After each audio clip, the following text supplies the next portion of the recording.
Alors, dans dérivés carbonylés, on entend aldéhyde et cétone. C'est une fonction qui est intermédiaire entre les alcools et les acides carboxyliques. On verra ensuite les principes généraux qui gouvernent les dérivés aromatiques. Et on terminera par les fonctions les plus complexes, que sont les acides carboxyliques et les dérivés. À partir d'aujourd'hui, en fait, le degré de complexité, non pas du cours, mais des fonctions que l'on étudie, elle est augmentée et elle va faire appel à tout ce que vous avez vu avant. Donc, encore une fois, hein, si j'ai un conseil à vous donner, c'est de ne surtout pas oublier ce que vous avez fait, vu, appris, pas encore appris sur les dernières séances. Alors, pourquoi est-ce que aldéhyde et cétone, ça fait partie d'un cours sur les sciences de la vie?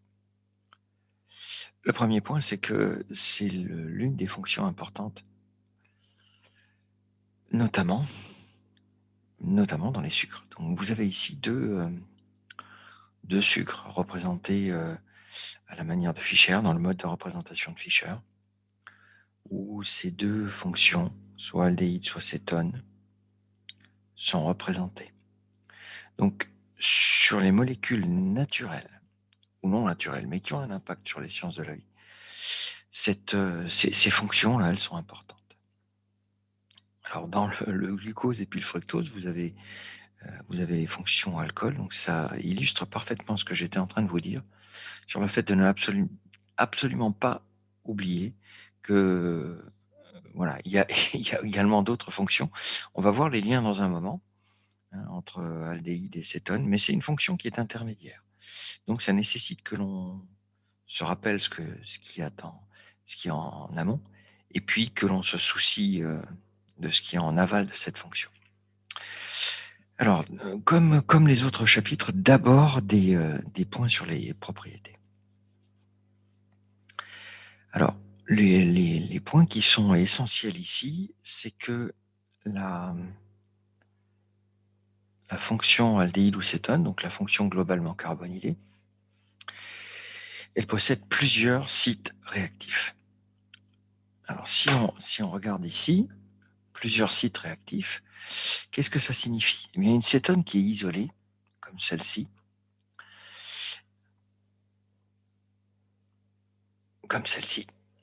voilà, possède une réactivité sur 7 atomes de carbone et sur 7 atomes d'oxygène. Donc l'atome d'oxygène est riche en électrons. Ça signifie en fait que ça va être le siège d'une réactivité vis-à-vis d'électrophiles. Par quel moyen? Eh bien, le moyen, c'est les doublets de l'atome d'oxygène. Donc ces doublets de l'atome d'oxygène vont permettre une réaction ou une réactivité vis-à-vis des électrophiles. Voilà. Alors, pourquoi est-ce que c'est pas reconnu? Bien. Pourquoi est-ce que maintenant le périphérique n'est pas reconnu?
Bien.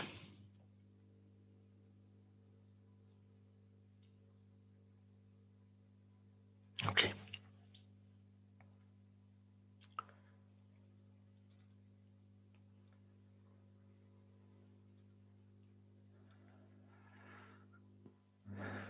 Alors, Donc, la réactivité ici de la fonction carbonyle, c'est les doublets qui vont réagir. On a déjà vu des exemples de réactivité, notamment vis-à-vis de protons, qui sont des électrophiles, dans la formation d'oxonium, dans le chapitre sur des fonctions sur les alcools. Donc ici, c'est pareil. On va avoir une réactivité par le doublet de l'atome d'oxygène. Le deuxième point ici, c'est plutôt vers des nucléophiles. Pourquoi? Eh bien, parce que la densité électronique de l'atome d'oxygène, ici, sur cette fonction CO, c'est delta moins. La différence d'électronégativité entre les deux partenaires ici, entre les deux partenaires de la liaison double, fait que delta moins pour l'atome d'oxygène, delta plus pour l'atome de carbone. Donc, ça signifie que ici va être le siège de réaction avec les nucléophiles.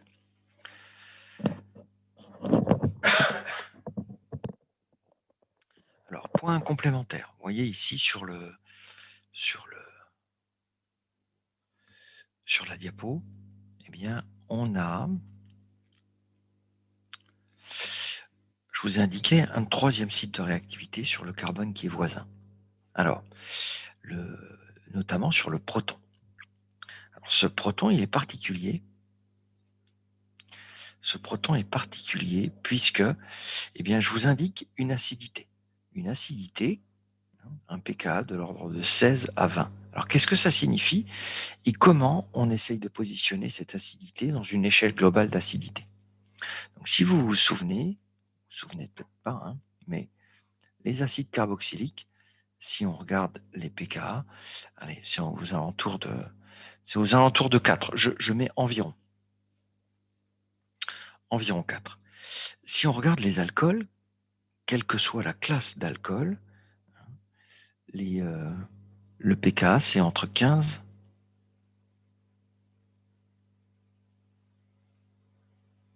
et 18, en fonction de la classe de l'alcool. Et là, on va avoir une liaison CH qui a un pKa de 16 à 21. Si on continue en fait dans cette frange de pKa, on s'aperçoit que les liaisons CH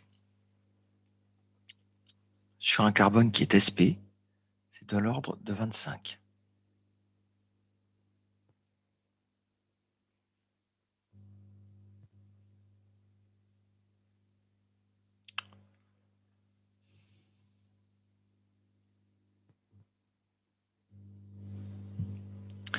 Sur une double liaison, le pKa il est de l'ordre, je vais mettre des environs, d'accord, environ 40, et sur la liaison carbone sp3, environ 50.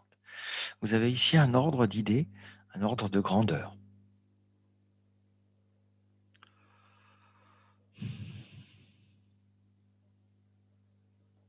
Oui, mais bon,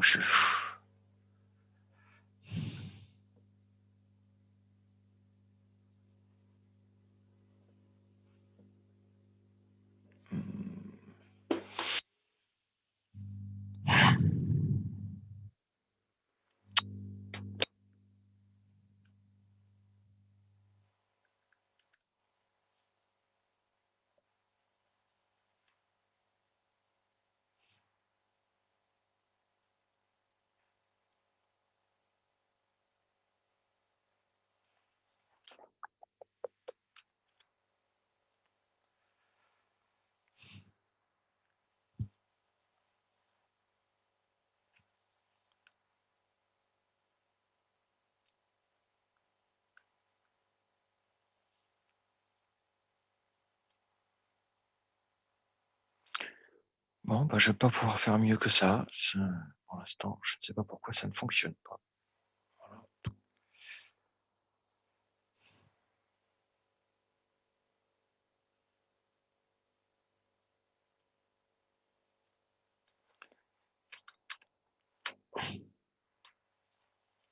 Ah, si je coupe ça, ça ne va pas marcher non plus. Putain.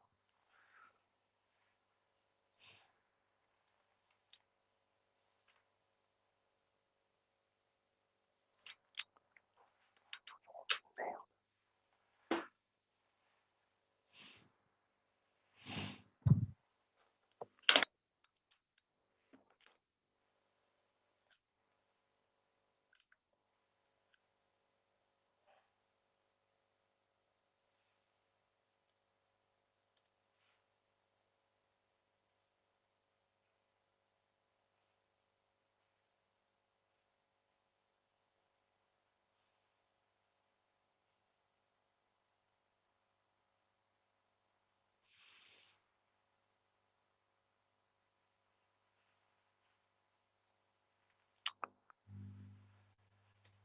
Bon, ben voilà, allez, c'est réglé.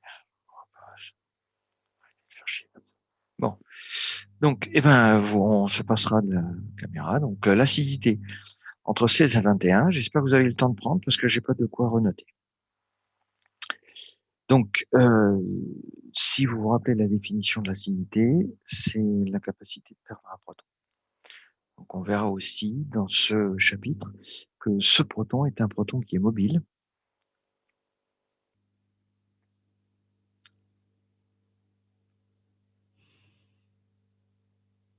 Voilà, c'est un proton qui est acide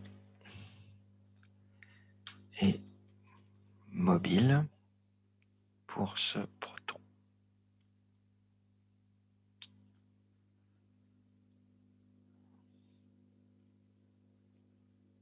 Bien. Alors, en termes de réactivité, je venais de vous dire en fait ici que la répartition de la densité électronique était telle que une densité de charge positive sur le carbone, une densité de charge négative sur l'atome d'oxygène. Alors, on considère que la fonction carbonyle, c'est-à-dire la double liaison CO de la fonction aldéhyde, est plus électrophile que le carbone de la fonction cétone. Pourquoi? Eh bien, il faut considérer en fait les deux groupements que vous avez qui substituent l'atome de carbone. Ces deux groupements alkyles ici sont des donneurs par effet inductif. Plus I. Qu'est-ce que ça signifie? Ça signifie qu'ils vont donner une partie de leur densité électronique sur cet atome de carbone. Donc ça veut dire que la charge delta- ici va être partiellement compensée par deux fois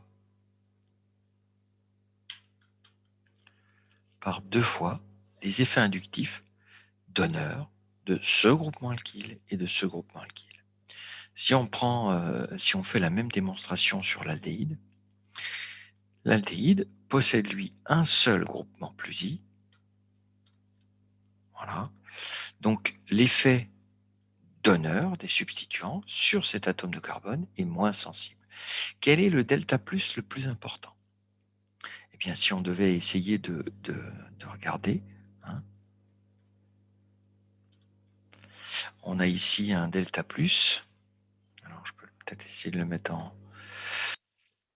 en symbole. Voilà. Raté.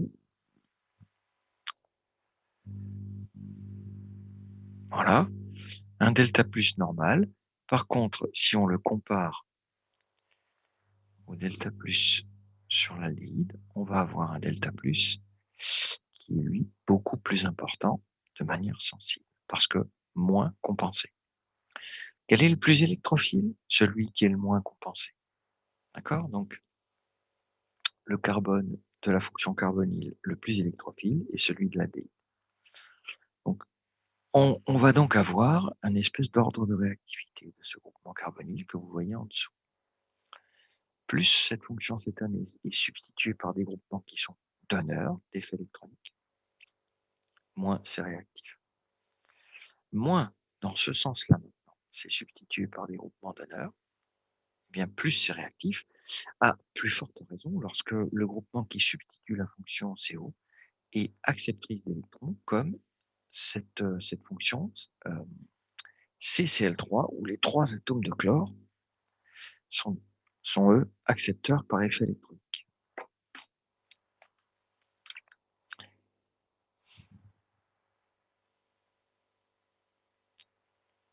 Bien. Alors, qu'est-ce qu'on en fait? Je viens de vous dire que c'était sensible, c'était la partie la plus électrophile. Donc, c'est sensible à des nucléophiles. Et on va faire réagir sur cette position des nucléophiles. Alors, l'addition de nucléophiles ici, sur cette fonction CO, vise à partir de la partie nucléophile d'un réactif, créer la liaison entre l'atome de carbone delta plus et Y delta moins. En règle générale, ces nucléophiles sont accompagnés de l'électrophile. soit sous forme neutre, soit sous forme chargée. Et on va retrouver eh bien la contrepartie ici du nucléophile qui accompagne l'atome d'oxygène. Donc c'est comme si eh bien, cette double liaison ici, carbone-oxygène, s'était ouverte. On a été passé d'un carbone sp2 à un carbone sp3 et puis, on avait créé 2 liaisons. La liaison carbone avec le nucléophile et la liaison oxygène avec l'électrophile. Alors, quand on parle de nucléophiles, il y a 2 types de nucléophiles. Des nucléophiles qui sont forts. Ces nucléophiles qui sont forts, eh bien, ce sont des nucléophiles globalement chargés. Ces nucléophiles chargés réagissent directement sur la fonction carbonyle des aldéhydes et des cétones. Elle réagit directement. Comment? Eh bien, ces nucléophiles forts sont des nucléophiles chargés. Donc, on va directement additionner la charge moins sur cette fonction, sur l'atome de carbone de la fonction CO. Alors, cette addition directe provoque l'ouverture de la fonction CO. Pourquoi? Parce que l'atome de carbone qui a 4 liaisons dans l'aldéhyde ne peut pas accueillir 5 liaisons.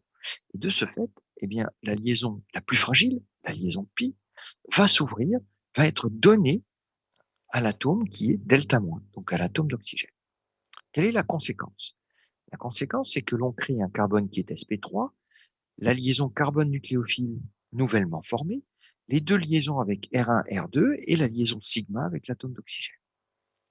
La deuxième conséquence, c'est que l'atome d'oxygène qui accepte les 2 électrons de liaison devient chargé négativement. Alors par quoi c'est finalement neutralisé? Ce sel, voilà, c'est une molécule salifiée.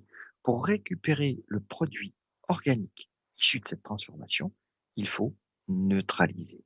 Donc le terme est important, hein. Neutraliser, on neutralise eh bien, une charge moins, par quoi? Eh bien, par quelque chose qui est capable de donner un proton. Donc cette charge moins, c'est comme si c'était une base conjuguée ou une base, eh bien on la neutralise par l'ajout d'un acide.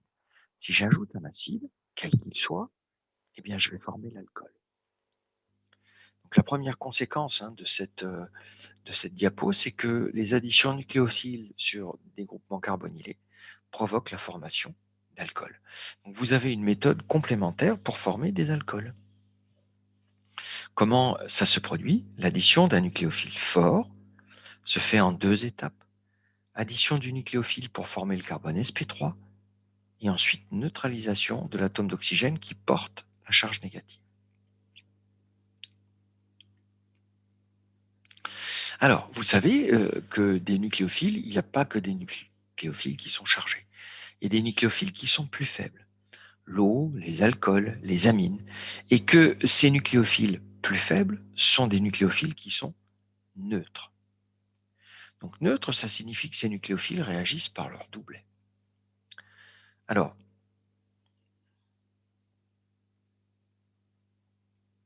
qui réagit par son doublet? Eh bien, ce n'est pas suffisant pour provoquer la réaction avec une cétone ou un aldéhyde. Donc, on a besoin d'une activation préalable. Cette activation préalable, elle se situe ici. Voilà, ça, c'est l'activation préalable. Alors, avec des nucléophiles qui sont neutres, eh bien, l'activation s'effectue en milieu globalement acide. Vous ajoutez un acide à une cétone ou un aldéhyde, qu'est-ce qui va se passer? Eh bien, une réaction entre le site qui est riche en électrons, l'atome d'oxygène est riche en électrons par ses doublets, et le proton. Donc, si on dessine ce qui se passe, regardez sur l'atome d'oxygène, là, je n'ai plus qu'un seul doublet, j'ai 2 liaisons, sigma, pi, avec l'atome de carbone, et puis j'ai un atome d'hydrogène. Donc, je forme un oxonium. Et c'est la formation de cet oxonium qui va générer en fait une suite, une cascade de mouvements d'électrons qui va aboutir à la formation de la liaison carbone-nucléophile. Donc regardez, l'atome d'oxygène qui vient d'être transformé en oxonium n'a qu'une seule raison, qu'un seul objectif, de récupérer son doublet. Il récupère son doublet, où ça? Eh bien, ce sont les électrons les plus mobiles, les plus hauts en énergie, c'est la liaison pi qui va servir à compenser le déficit électronique sur l'atome d'oxygène. Donc le premier mouvement d'électrons, c'est le rouge là. On redonne à l'atome d'oxygène ses doublets. Donc regardez, dans l'intermédiaire suivant, l'oxygène a bien ces deux doublets, on est sous la forme alcool. Alors si ici, le carbone laisse partir les électrons pi vers l'atome d'oxygène, eh bien il a besoin de quelque chose pour compenser son déficit à lui. Et son déficit à lui va être compensé par le doublet électronique du nucléophile neutre. Donc le nucléophile neutre va donner son doublet pour compenser ici le déficit électronique sur cet atome de carbone. Alors les deux flèches rouges là, elles se font de manière simultanée. Moi je l'explique pas à pas, mais elles se font de manière simultanée. Alors le nucléophile neutre qui donne son doublet pour former la liaison que vous avez ici, devient lui chargé positivement. C'est normal, il vient de donner son doublet. Donc l'objectif suivant, à partir de cette charge positive, c'est que le nucléophile récupère son doublet. Donc on va en fait s'affranchir de la liaison nucléophile-hydrogène. Les deux électrons de la liaison vont être redonnés au nucléophile pour donner le produit de la réaction, un alcool, et puis régénérer en fait le proton que vous avez ici. Donc deux séquences totalement différentes entre une cétonaldéhyde et un nucléophile fort, chargé, où on n'a pas besoin d'activation. Et puis, une séquence avec un nucléophile qui est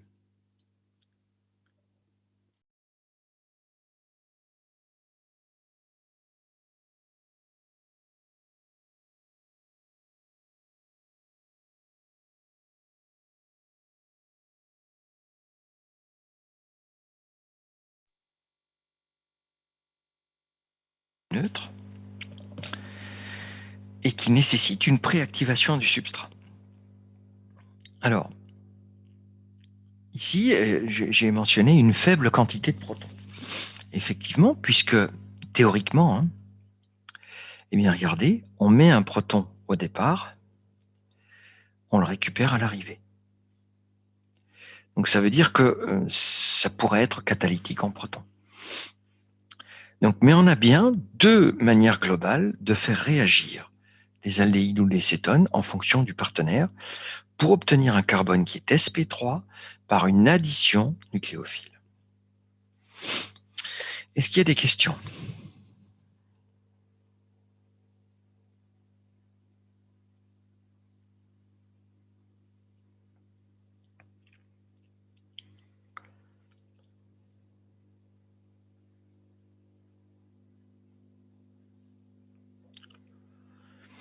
Alors, le nucléophile est chargé ou bien c'est une erreur? Lequel? Celui de cette diapo ou celui de la diapo d'avant?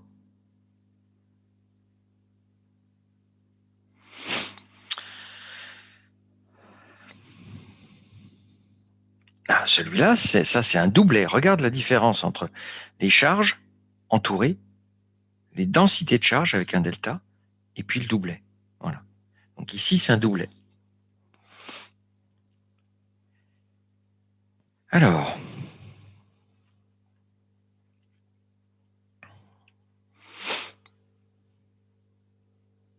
un exemple. L'addition d'un ion cyanure sur une fonction carbonyle. L'ion cyanure, Cn-. Donc Cn- s'additionne sur la fonction CO que vous avez ici pour donner deux composés différents. Alors pourquoi deux composés différents? Deux composés différents parce que le carbone que vous avez là est asymétrique et que une fonction CO, comme tous les carbones sp2, sont plans. Et que ce plan peut être attaqué de chacune des deux faces. Donc Cn- va avoir le loisir de créer la liaison Cn- carbone de la fonction CO, soit par le dessus du plan, soit par le dessous du plan. Donc voilà ici Cn- sur la face supérieure, Cn- sur la face inférieure. La suite est identique pour ces deux molécules puisque toutes les deux, une fois que le carbone sp3 est formé, vont subir une neutralisation par un acide, quel qu'il soit, par H+ ici, ou H+ là, pour former l'alcool correspondant. Donc, si par une addition nucléophile, eh bien, on doit former un carbone asymétrique, on va former le mélange racémique. 50% sur une face, 50% sur l'autre. Donc 50% de S, 50% de R.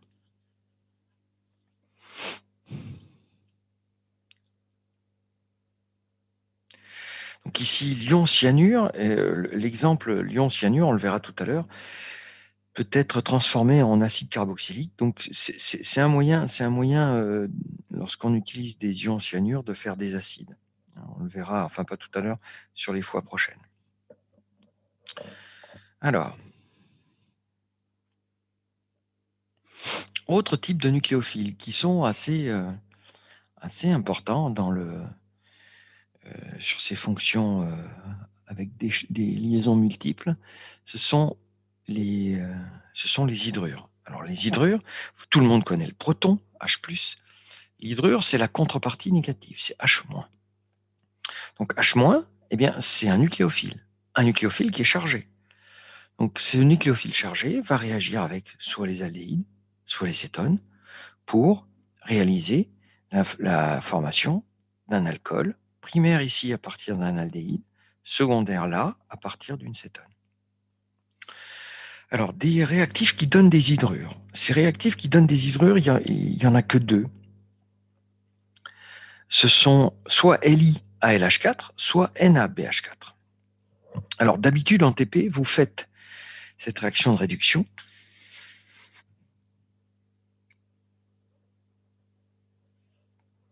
Donc, je ne sais pas si cette année, vous allez la faire. Donc, en tout cas, les réactions d'addition nucléophile, ça peut être des nucléophiles carbonés, ça peut être des nucléophiles comme les hydrures.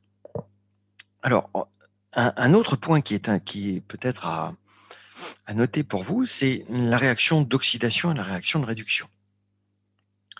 Donc, quelle est la relation qui lie une double liaison CO et une liaison simple? C'est l'oxydation ou la réduction. Alors, la réaction de réduction que vous avez de gauche à droite, elle peut se voir de deux manières. Soit, eh bien, vous regardez l'état d'hybridation de l'atome de carbone. Quand l'hybridation elle augmente, c'est-à-dire de carbone sp2 à carbone sp3, vous êtes dans le sens d'une réduction. À l'inverse, quand l'hybridation diminue, vous êtes dans le sens d'une oxydation. Et puis ensuite, il suffit de compter le nombre d'atomes d'hydrogène. Le carbone qui est le siège de la réaction, eh bien, vous allez avoir une augmentation du nombre d'atomes d'hydrogène dans le sens de la réduction, et dans le sens de l'oxydation, une réduction du nombre d'atomes d'hydrogène. Donc là aussi, c'est deux marqueurs pour vous, pour identifier le sens d'une transformation, soit en oxydation, soit en réduction.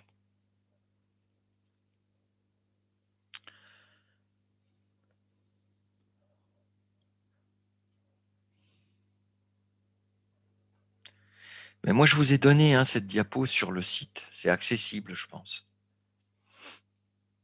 C'est accessible. Je vous ai laissé le diaporama sur le site hier soir. Je vous ai ouvert les droits à ce document. Donc, ça permet d'avancer un peu.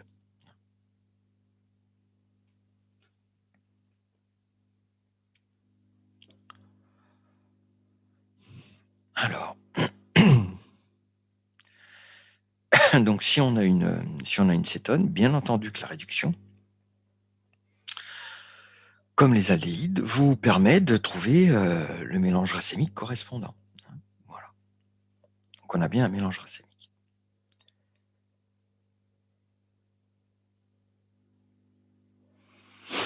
Alors, on a vu l'addition de nucléophiles carbonés, CN-. On a vu l'addition de H-, un hydrure. Maintenant, on va voir l'addition d'un nucléophile neutre. Et c'est principalement l'eau qu'on va voir.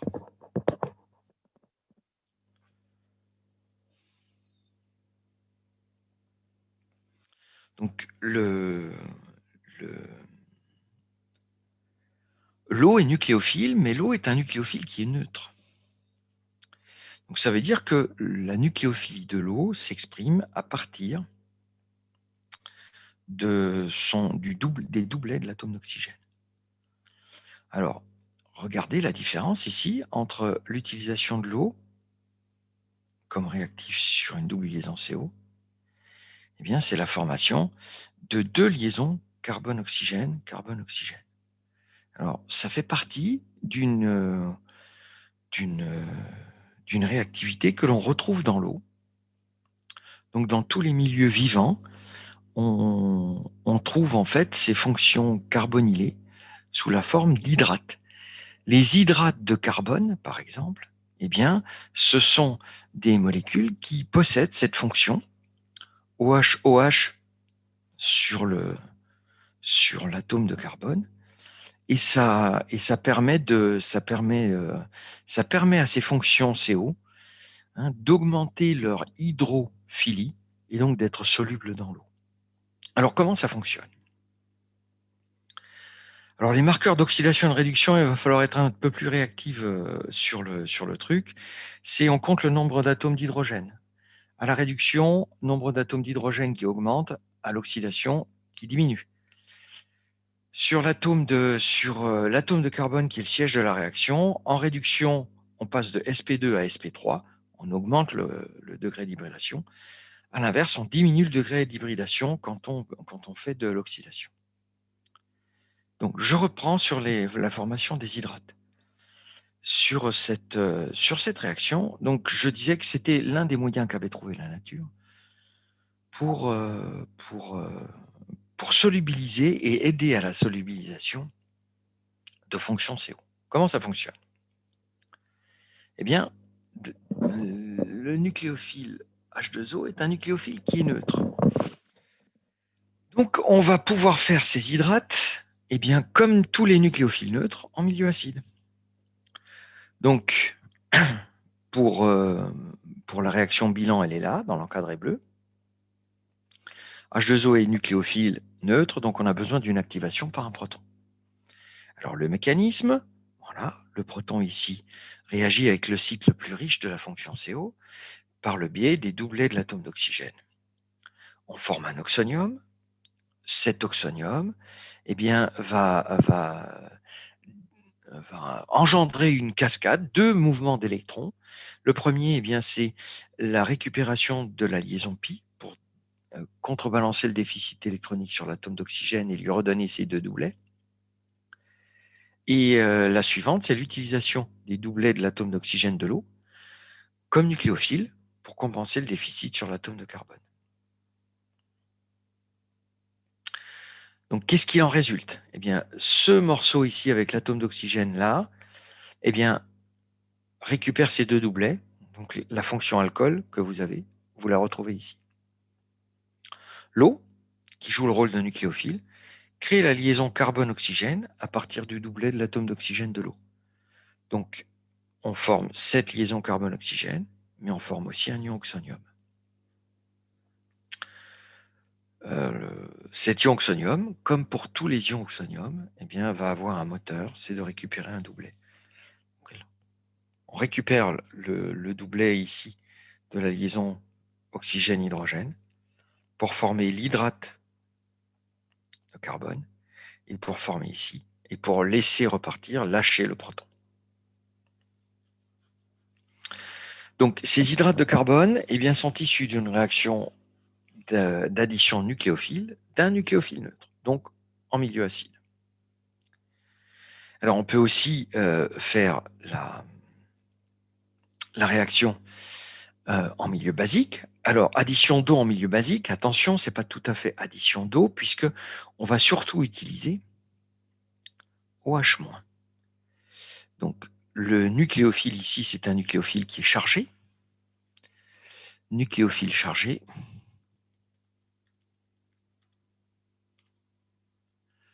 Égale OH-. Donc, l'eau va être nécessaire, je vais vous montrer pourquoi, mais le nucléophile chargé, c'est OH-. Donc, on fait réagir une cétone ou un aldéhyde en présence d'un nucléophile chargé. Eh bien, le nucléophile chargé s'additionne de manière directe, sans activation préalable, sur l'atome de carbone. On crée la liaison oxygène-carbone à partir de la charge moins de l'atome d'oxygène. Qu'est-ce qui en résulte? La formation d'un carbone sp3 et l'ouverture de la double liaison CO. Où vont les deux électrons pi sur l'atome le plus électronégatif des deux partenaires de la double liaison, c'est-à-dire l'atome d'oxygène. On récupère donc en fait un carbone sp3 avec les trois substituants que vous avez ici, et puis l'anion de l'atome d'oxygène. L'eau, parce qu'on est en milieu aqueux, va servir d'acide. L'eau est un acide qui est faible, mais c'est un acide quand même, et qui est suffisant ici pour neutraliser la charge moins de l'atome d'oxygène et conduire à l'alcool. Donc on a effectivement deux manières de faire des hydrates par voie acide avec un nucléophile neutre et par voie basique en utilisant de l'eau comme dans l'étape de neutralisation. Donc cette formation d'hydrate, elle répond à l'ensemble, à la réactivité globale, hein, nucléophile neutre et nucléophile chargé.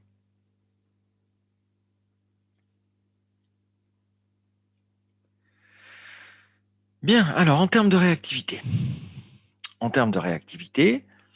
il y a un petit exercice sur cette formation d'hydrate, hein, qui vous donne en fait voilà, cette transformation entre une cétone et puis l'hydrate. Et cette transformation, eh bien, on verra dans un moment qu'elle est équilibrée. Pour l'instant, peu importe. Mais surtout qu'elle est dépendante, hein, cette transformation, sa vitesse, elle est dépendante des concentrations en hydrate, en produit, et de la concentration en carbonyle. Donc en fait, c'est une réaction dont l'équilibre peut être déplacé en fonction des quantités respectives, soit d'hydrate, soit de fonction carbonyle, de produits par rapport au réactif. Alors, c'est dépendant de quoi? Eh bien, dans le tableau que vous avez en dessous, eh bien, vous avez les différents substrats. Donc ça, ce sont les doubles liaisons CO, le formaldéhyde, l'acétaldéhyde, et puis les différents dérivés en dessous qui diffèrent par la nature du groupement R qui substitue la fonction aldéhyde, ou alors ici, tout à fait au bout, de la fonction cétone. Et puis, sur la colonne de droite, vous avez ici la vitesse, enfin l'équilibre, c'est-à-dire le ratio des concentrations. Le ratio des concentrations, ça montre deux choses. Ça montre que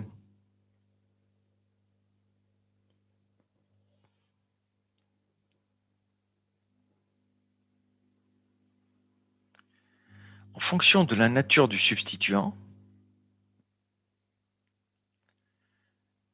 vous allez avoir un ratio qui est complètement différent. Quand le ratio est supérieur à 1, la concentration de l'hydrate est supérieure à la concentration du réactif carbonylé. Lorsque le ratio est inférieur à 1 ou proche de 1, mais inférieur à 1, eh bien, ça signifie que la fonction carbonyle a une concentration supérieure. Donc, il y a une partie de ces réactifs qui permettent de transformer de manière importante les composés carbonylés en hydrates. Et une autre partie dans laquelle c'est beaucoup plus difficile de transformer, puisque la fonction carbonyle, le réactif, reste majoritaire. Alors, quelle est l'explication? On va prendre pas à pas chacun de ces cas pour essayer de les expliquer. Donc, regardez, je ne sais pas quel bout on va prendre. Voilà, celui-là. L'acétaldéhyde, donc c'est la ligne 2. La ligne 2 du tableau, celle-ci. Qu'est-ce qu'elle dit, cette ligne 2? Elle dit en fait que le ratio, il est pratiquement égal à 1. On a autant, lorsque l'on mélange l'acétaldéhyde, donc la fonction aldéhyde substituée par un groupement plus I, le groupement CH3, on a autant d'hydrates que de carbonyle. Mais maintenant, si on fait évoluer cette fonction, Cette fonction plus I, donc je vais le noter ici. Voilà, là, c'est plus I. Si on la fait évoluer, qu'est-ce que ça donne? Eh bien, si on passe à l'étage du dessous, regardez, on a une fonction éthyle à la place de méthyle et le ratio baisse. Le ratio baisse, ça signifie qu'on a plus de carbonyle et moins d'hydrate. Alors pourquoi est-ce que ça baisserait? Ça baisse parce que ici, eh bien, là, l'effet électronique plus I du groupement éthyle est plus important que l'effet électronique plus I du groupement méthyle. Plus I, qu'est-ce que ça signifie? Ça signifie que l'on renforce les groupements donneurs, qu'on donne des électrons sur cet atome de carbone. Donc on diminue la charge, la densité de charge positive. Si on diminue la densité de charge positive, eh bien, les nucléophiles vont avoir du mal à réagir, vont avoir plus de mal à réagir. C'est encore plus flagrant lorsque on a ici un fragment CCH3 trois fois, donc un fragment tertiobutyle, qui a encore plus d'honneur par effet inductif. Encore plus d'honneur par effet inductif, cette charge delta- sur cet atome de carbone est encore plus diminuée, encore plus compensée, eh bien, on n'a plus qu'un ratio de 0,23. Donc la transformation, elle est encore moins facile parce que la quantité de carbonyle, de substrat, devient beaucoup plus importante que l'hydrate, que le produit. Si on prend, par exemple, C6H5CHO. Qu'est-ce que c'est C6H5CHO? C'est un groupement qui est phényl. Phényl, donc c'est un aromatique. L'effet électronique, c'est plus M. Donc, plus M, c'est un effet qui est plus important que l'effet inductif. Plus c'est donneur, eh bien, dans ce groupement-là, le benzaldéhyde, où la fonction aldéhyde est substituée non pas par un alkyle, mais par un aromatique, c'est encore moins facile de faire la transformation, parce que la quantité de carbonyle est encore plus importante par rapport à la quantité de produit et d'hydrate. Donc la réaction, elle est défavorisée. On a des groupements qui sont donneurs, c'est défavorisé. Plus c'est donneur, moins c'est favorisé, et moins on aboutit à la formation de l'hydrate. Alors, si ce que je vous dis est vrai, si on substitue par des groupements qui sont accepteurs d'électrons, eh bien cette fois-ci, ça doit aller beaucoup mieux. Donc, si on regarde la première ligne du tableau, ici, eh bien, on a 0 substituant sur la fonction CO. Et effectivement, lorsqu'on a 0 substituant, le formaldéhyde, eh bien, la vitesse, elle augmente. La vitesse, elle augmente, ça veut dire que la quantité d'hydrate est supérieure à la quantité de carbonyle. Donc, il y a bien une relation directe entre les substituants et leur effet électronique et la quantité d'hydrate formée. Donc, cette molécule, ce formaldéhyde, il est neutre, parce que finalement, les atomes d'hydrogène n'ont aucun effet. On vient de voir que lorsque l'on substituait la fonction carboxaldéhyde par des groupements donneurs, ça ralentissait la réaction. Qu'est-ce qu'il en est de groupements accepteurs? Les groupements accepteurs, eh bien, regardez, CF3 ici, c'est un groupement qui est accepteur. Voilà. Et ce groupement accepteur, ici, CF3 est plus I. Non, et moins I. Moins I, voilà. Moins I, c'est donc accepteur, attracteur d'électrons. Et effectivement, lorsque l'on substitue le formaldéhyde, où il y a 0 effet, par un groupement qui est accepteur, eh bien, on augmente la vitesse, un facteur 10. Il y a de plus en plus d'hydrate qui est formé. Donc, on est bien directement en lien. Et lorsque l'on met 2 groupements accepteurs d'électrons, c'est le cas pour le dernier exemple du tableau, donc moins I fois 2,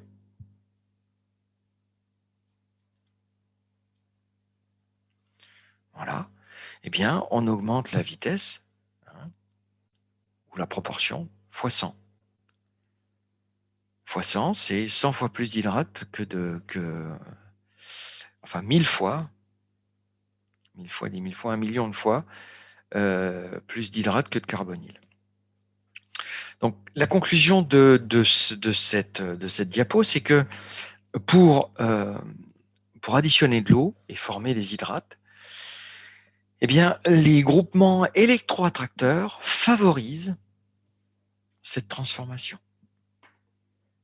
Donc, comment? Elles augmentent la charge partielle positive sur le carbone. Regardez ici. Cette charge partielle positive, eh bien, lorsque vous mettez des groupements qui sont accepteurs, R ou R', eh bien, ça creuse ce déficit, puisque ça attire les électrons. Au contraire, si vous mettez des groupements donneurs, eh bien, ça diminue ce déficit. Donc, pour que H2O puisse réagir, pour former l'hydrate, eh bien, il faut creuser le déficit. Et dans ce contexte-là, cette transformation s'effectue de manière plus importante ou plus rapide. Donc, la charge partielle positive sur l'atome de carbone, elle est importante. Elle est importante pour cette transformation parce qu'elle déstabilise l'atome de carbone. Elle le déstabilise, on creuse le déficit. Si on creuse le déficit, ce carbone va être plus réactif pour essayer de rééquilibrer. Donc voilà comment il faut voir. Hein. C'est comme votre porte-monnaie. Hein. Si vous creusez votre déficit personnel, vous allez vous activer pour trouver une solution. Si finalement vous êtes à l'équilibre, bon, tout va bien. On reste comme ça. Est-ce qu'il y a des questions?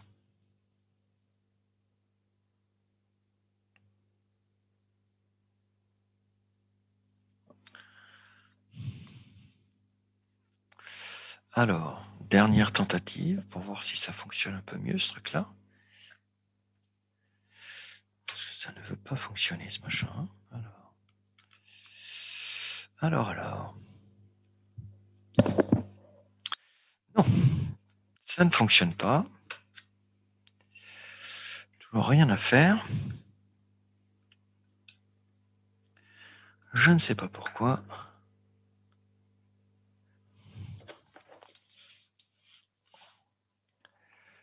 Je vais mettre tout là, j'espère que ça marche. Donc, pas de vidéo. Allez.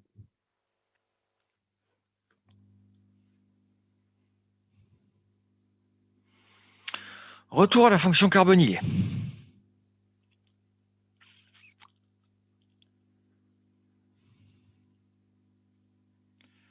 Alors, bah, c'est la même diapo que tout à l'heure.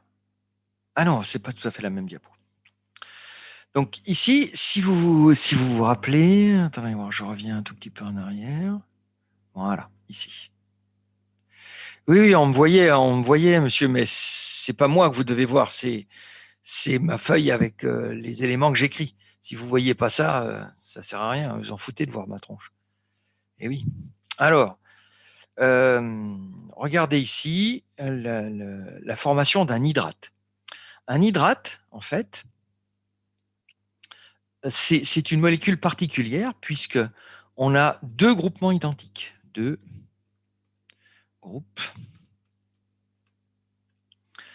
groupes identiques sur carbone sp3. Alors, ça peut être en fait donné sous la forme d'hydrate. On va également pouvoir retrouver la notion de gemme. Gemme, dihydroxy. Alors, dihydroxy, c'est parce qu'il y a deux fois l'alcool. Et gemme, c'est pas le gemme de j'adore, c'est bien gemme, ici, G-E-M comme gémeaux, gémellité. Même fonction sur le même atome de carbone. Donc, le terme gemme, c'est un terme que vous allez pouvoir rencontrer dans cette séquence de cours et de TD. Okay. Alors, cet hydrate, on va également le voir sous un autre terme, c'est acétal.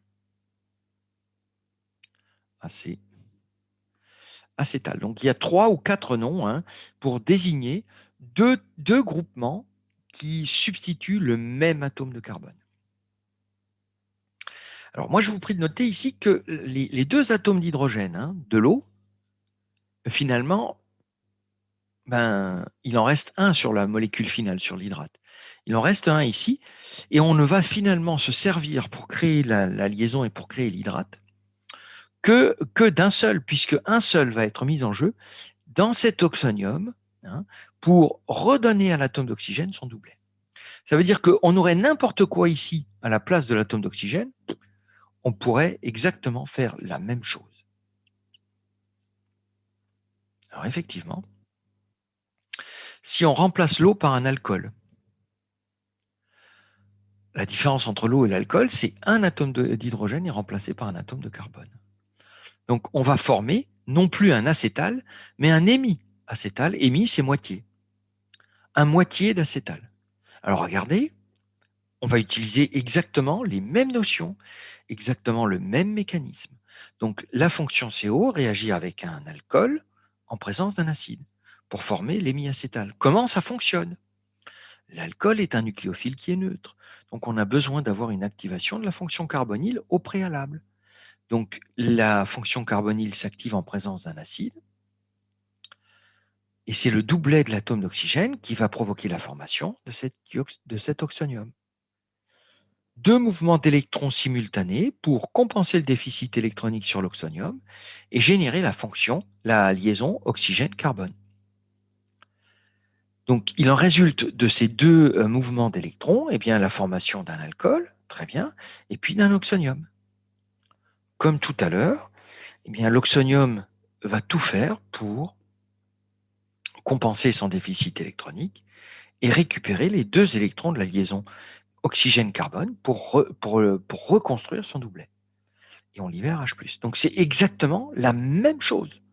C'est la même notion, mais on n'aboutit pas à un acétal, on n'aboutit pas à un hydrate, on aboutit à un hémiacétal, c'est-à-dire la moitié. Alors si on avait utilisé une amine,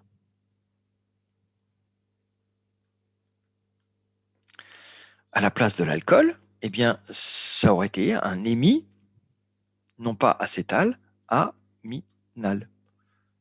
C'est exactement la même notion.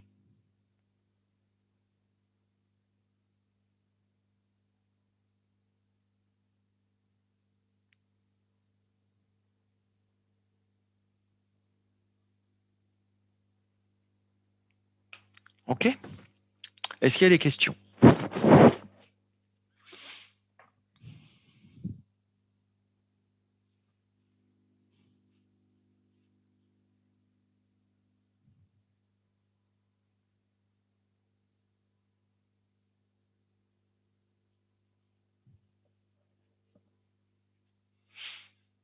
Très bien. Alors, regardez, les hydrates de carbone, ces sucres, pourquoi est-ce que c'est important? Eh bien, parce que sur ces sucres, vous allez avoir une fonction aldéhyde, et puis, plus loin, une fonction OH. Regardez là, quand on n'écrit pas le sucre sous la forme de Fischer, et qu'on le met dans la bonne position, on voit naître le cycle ici de la réaction d'un alcool sur une fonction aldéhyde. Voilà ce que l'on forme, un hémiacétal, voilà, et c'est ce qui est en train de se passer en milieu aqueux. En milieu aqueux, vous avez un équilibre entre hémiacétal et fonction carbonylée. Et cet équilibre, alors tautomérie, vous ne savez peut-être pas ce que c'est non plus, cette tautomérie, cet équilibre entre ces deux formes, s'observe dans le cas du glucose, donc dans le cas du sucre que vous avez naturellement en vous lorsque vous en mangez. Donc ces hémiacétals cycliques sont importants. Alors on l'observe pour le cas du sucre, oui, mais pas uniquement, c'est une réaction qui est générale et qui, à chaque fois que vous avez dans une bonne position sur la même molécule une fonction alcool et une fonction aldéhyde, va pouvoir se faire. Alors, quels sont les cas pratiques où cette cyclisation, elle s'observe? Eh bien, la cyclisation, elle s'observe lorsque on est sur des cycles à 5 ou 6 chaînons. Il me semble que je vous ai dit que 5 et 6 chaînons, c'était les cycles dans lesquels les atomes de carbone étaient le plus proches de leur état sans contrainte d'un carbone sp3. Donc on est là sur une réaction intramoléculaire qui est favorisée sur les cycles à 5 ou à 6 chaînons. Est-ce qu'il y a des questions?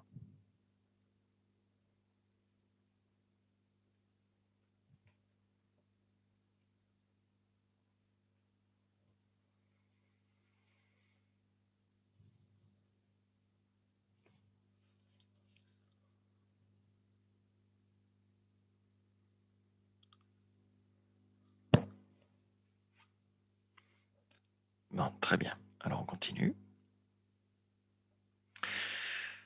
Donc, ce que je viens de vous montrer, c'était qu'un alcool pouvait réagir avec une fonction CO pour former un hémiacétal. Donc ça, c'est une réaction importante parce que en milieu aqueux, biologique, eh bien, on a une réaction spontanée qui s'opère, notamment lorsqu'on forme des cycles.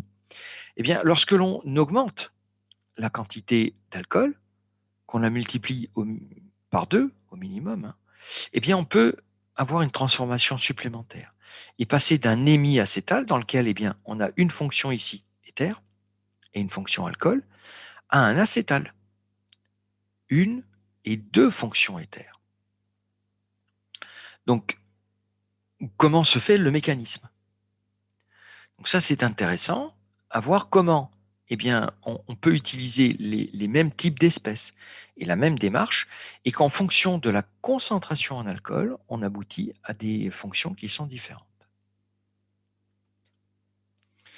Donc, la formation d'un acétal. Alors, la formation d'un acétal, elle va suivre, dans la première étape, eh bien, la même séquence réactionnelle de construction de l'hémiacétal. Lorsqu'on se place avec une fonction carbonylée et puis des alcools, on est, quoi qu'il arrive, toujours en présence d'un nucléophile qui est neutre et d'une fonction carbonylée. Donc pour créer la liaison, pour créer l'hémiacétal, il faut qu'on se positionne en milieu acide. Ça ne change pas. Donc on forme toujours l'oxonium, puis celui-là, et enfin le produit ici, l'hémiacétal. Alors cet hémiacétal, lorsque la quantité d'alcool est suffisante, c'est-à-dire au moins le double, eh bien, elle est en présence d'un acide, puisqu'il est mis ici, l'acide au départ, l'acide qui permet d'activer la fonction CO, mais il est libéré dans cette étape. Donc, cette espèce hémiacétale là, que vous avez là, elle est en présence d'un acide. Dans le milieu, il y a un proton acide.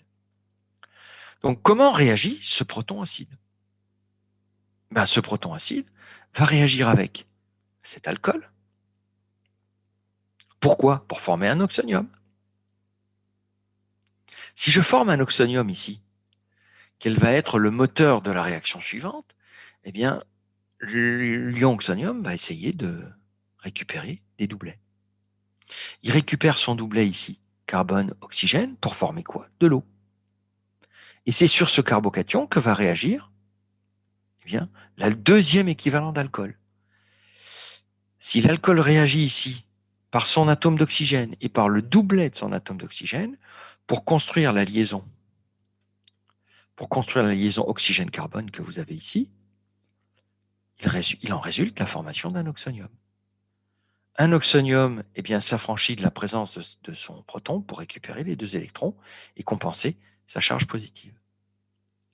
Donc, passer d'une cétone ou d'un aldéhyde à un hémiacétal, puis à un acétal ou un hydrate, c'est toujours le même processus.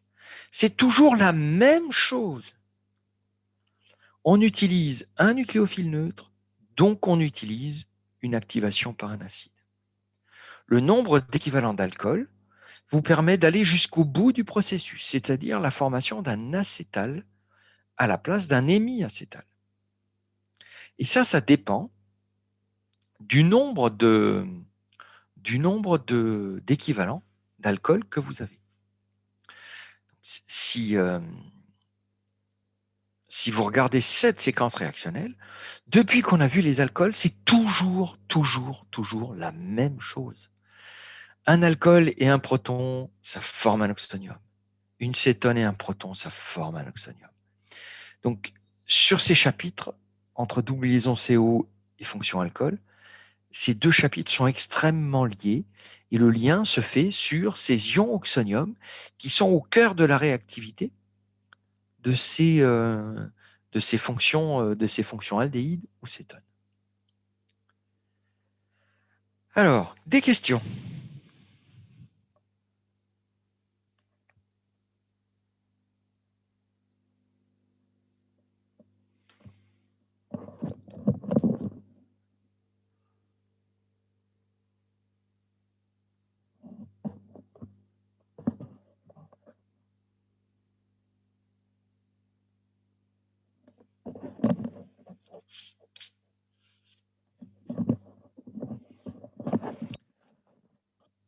Bien. Alors, ces acétals, là, regardez, j'ai pris l'exemple du sucre le plus simple pour l'hémiacétal que vous avez ici. Eh bien, on combine deux sucres, et ça se passe in vivo, pour former des sucres de plus en plus complexes. Donc, les deux fonctions ici, hein, là et là, ce sont ça et ça, ce sont des acétals. Vous avez un acétal ici, et puis vous avez un acétal là. Les deux, dans les ronds que vous avez là, ce sont des acétals. Donc, c'est pas innocent, en fait, qu'on vous propose ça en filière sciences de la vie, parce que c'est vraiment des transformations que vous allez rencontrer, ou qui ont lieu en tout cas. Alors,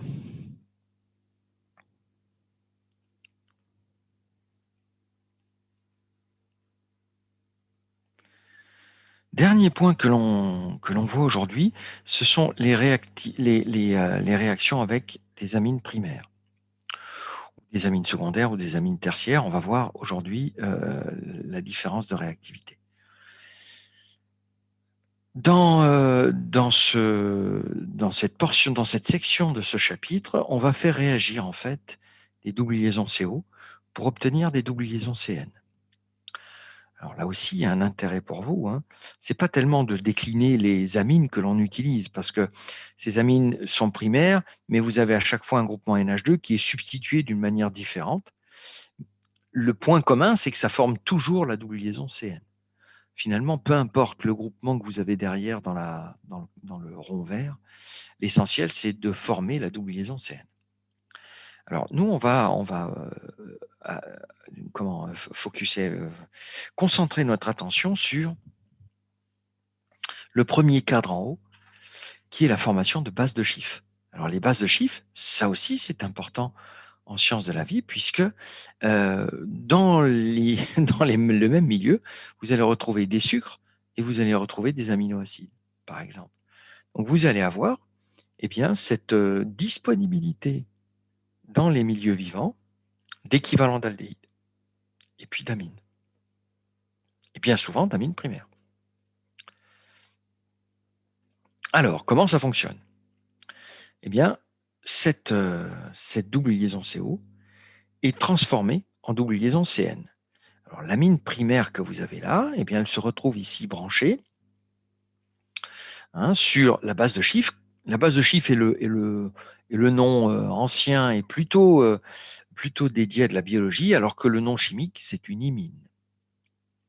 Donc, on est toujours dans le chapitre des additions nucléophiles, puisque l'amine primaire est un nucléophile. Et vous devez dès lors anticiper et comprendre que le doublet de l'atome d'azote va réagir sur le carbone delta plus de la fonction CO. Donc, le mécanisme, il va passer de manière obligatoire par la réalisation de la liaison carbone-azote et l'ouverture de la double liaison CO. Et en ça, ça ne change absolument rien de tout ce que l'on a vu avant. Ça doit passer exactement par les mêmes étapes, par le même type de réactivité. Donc,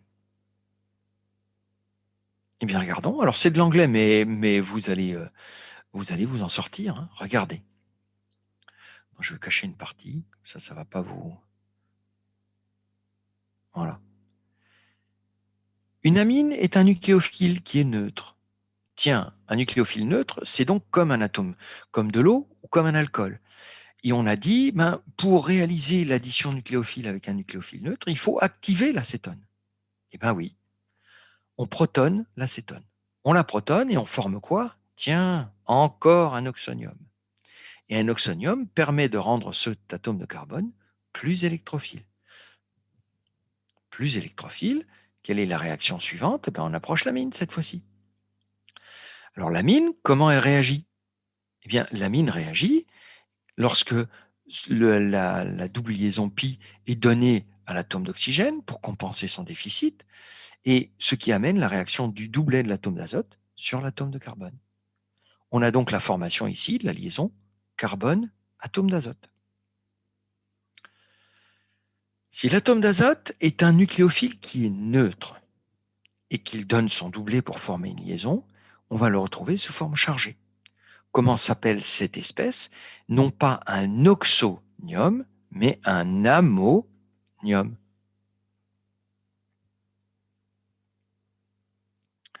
Alors, quelle est l'étape suivante? L'étape suivante, eh bien,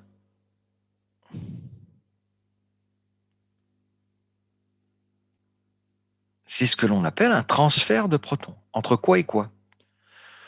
Alors ça, c'est quelque chose que vous avez vu de manière déguisée. On transfère un proton de quoi à quoi? Eh bien, on transfère un proton d'une base, d'un acide à une base. Quelles sont les caractéristiques d'un acide? Un acide, c'est une espèce qui peut perdre un proton. Ah, très bien. Alors regardons dans le schéma. Eh bien ici, j'ai un ammonium. J'ai donc un atome d'azote qui a perdu son doublet. J'ai des protons ici sur l'atome d'ammonium. Voilà mon acide. Mon acide, c'est mon ammonium qui n'a qu'un seul objectif, c'est de récupérer son doublet. Regardez ici. Ça récupère son doublet. Donc ça, c'est bien un acide. Donc l'acide est l'ammonium.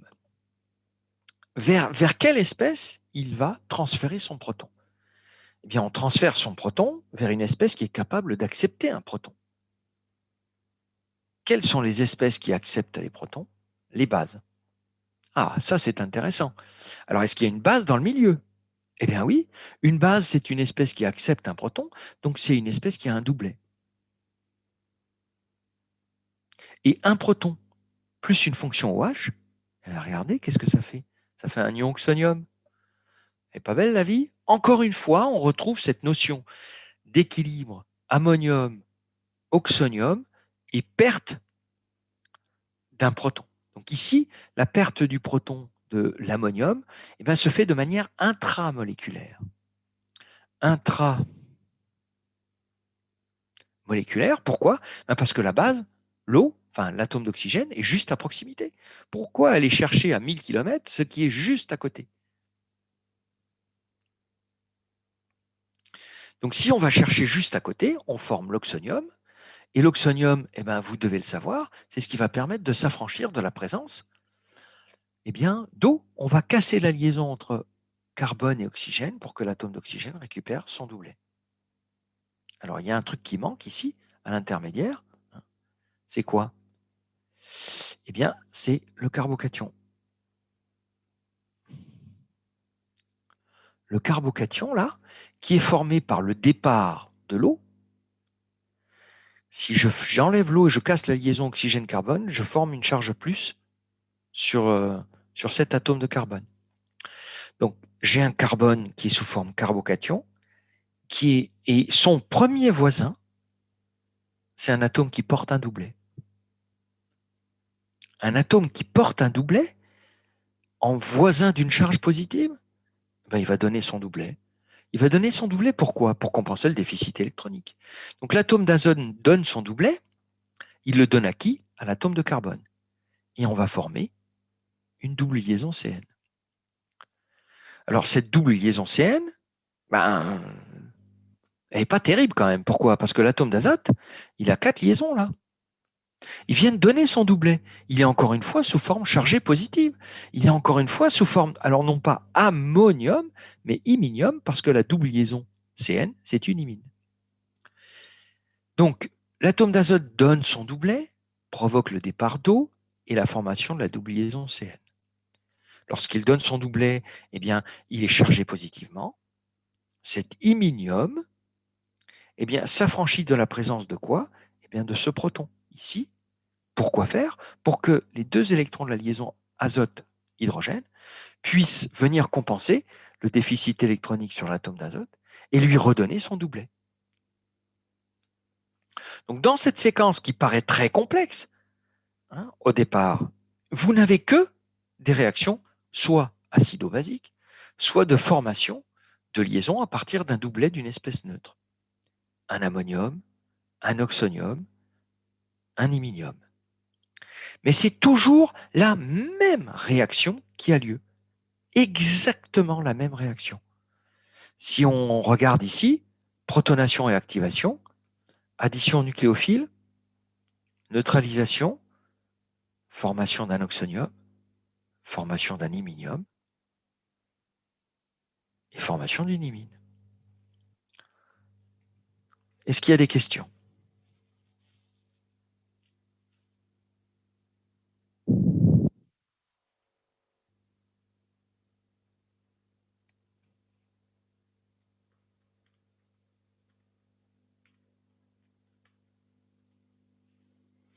Alors, je suis en train d'indiquer en fait que le truc qui est obligatoire, c'est que on utilise une amine primaire.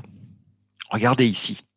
Dans cette étape, l'amine primaire, mais dans cette étape-là, ça pourrait être n'importe quelle amine, n'importe quel atome d'azote qui possède un doublet électronique. Mais une amine primaire, elle est essentielle. Pourquoi? Parce que je vais avoir besoin pour former mon imine de deux atomes d'hydrogène. Regardez, le premier atome d'hydrogène, je le perds là, lorsque je passe de la fonction ammonium à la fonction amine. Donc, je récupère mon amine, mais je perds l'un des atomes d'hydrogène sous une forme H+. Et le deuxième atome d'hydrogène, je le perds ici, lorsque je passe d'un iminium à l'imine. Donc, j'ai bien besoin de deux atomes d'hydrogène. Si je n'ai pas ces deux atomes d'hydrogène, je ne peux pas aller jusqu'à la formation de l'imine. Donc ça, c'est obligatoire.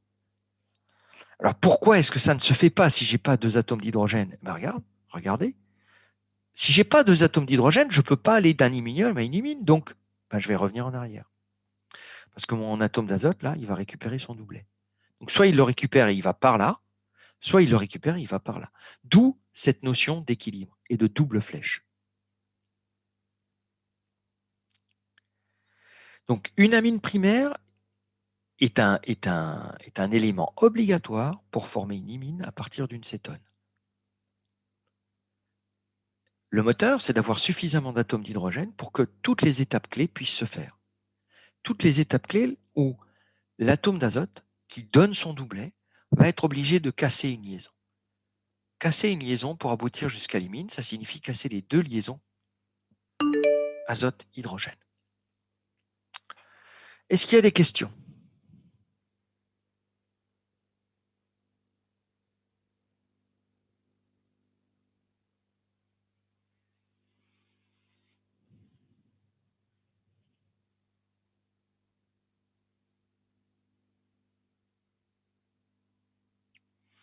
Bien, s'il n'y a plus de questions, on s'arrête là pour aujourd'hui. Je vous souhaite une bonne semaine. Voilà, à la semaine prochaine.